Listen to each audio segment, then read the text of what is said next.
After reviewing the first video on desensitizing cricket to the popcorn popper, I noticed a few things that I felt I could improve on, and so I made some modifications to her training plan and came back into the kitchen a few minutes later and started again, or tried again.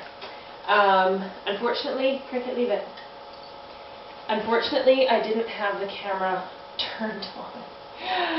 Oh, what I thought I did. So I didn't get to videotape that session. So this is a sort of instant replay, play-by-play of how I did the next desensitization session.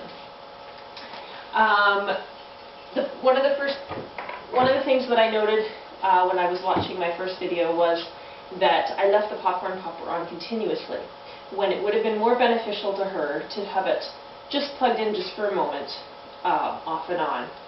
So that was one of the first changes I made.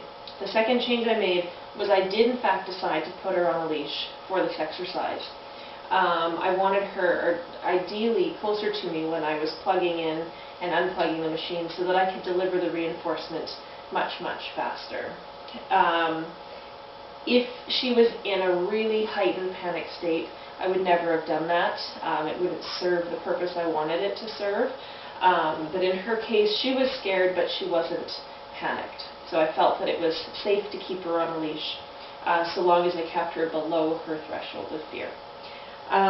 So how I handled it was, took popcorn popper, plugged it in momentarily, and she'd get up to start to walk away, just in that split second.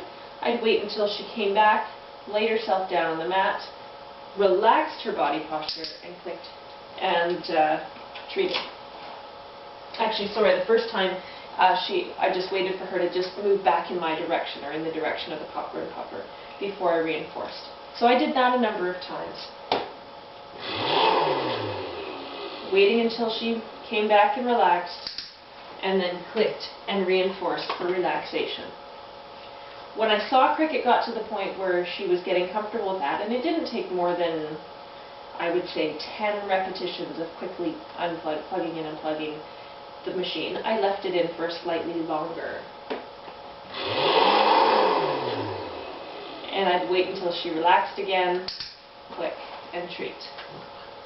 The benefit to having the mat on the floor is she already knows the job of lying down on her mat. So she already knows to come back and park herself in a down position on that mat. So every time I unplugged the popcorn popper, because she was willing to work with me and earn the food, she always got herself back to the mat and lay back down again.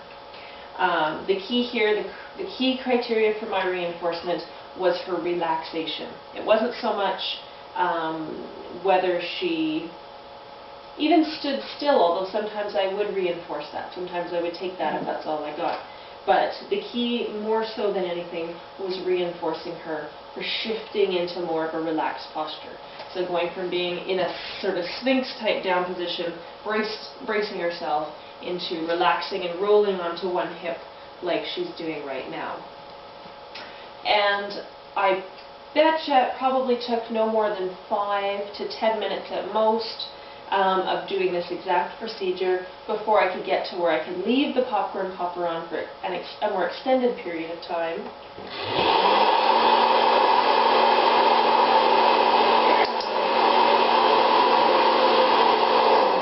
And I would click and reward her even while it was on. Needless to say, or I shouldn't say needless to say, but in this case, it only took those 2 training sessions, the first one that you saw the video of, and this one that I'm recapping for you here, and I was able to eat my popcorn that night within about, I think it was within 30 minutes of starting my initial desensitization session. One of the cool carryovers of doing this work with the popcorn popper was that the very first time I used my hand mixer, so my the hand blender to make a smoothie in the morning, she had the same fear-based reaction, but I was able to, literally it took me maybe 2 minutes of doing this exact work with her, clicking and rewarding the relaxed behavior, and I had that one in the bag as well, and she's comfortable with both. So that's the next thing. And hope that was helpful for you. And if we're feeling brave enough, maybe we'll even take on the vacuum cleaner next.